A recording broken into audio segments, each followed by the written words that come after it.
Hi and welcome to the video about alternative drip products.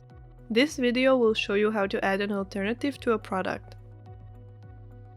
The alternative product will replace the supplement product if it is linked to it. This happens in the booking process or when editing arrangements in a deal.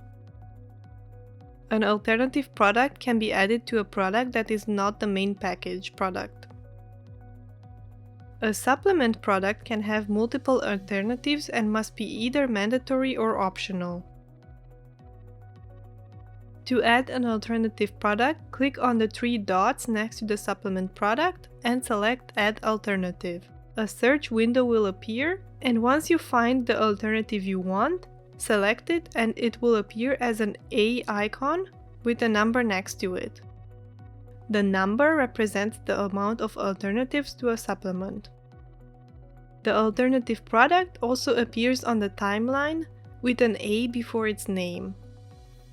It can be edited by clicking on the A icon on the supplement product and then on the pencil icon.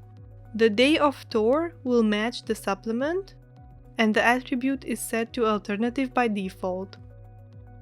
You can also delete the alternative if you click on the A icon and then on the trash icon.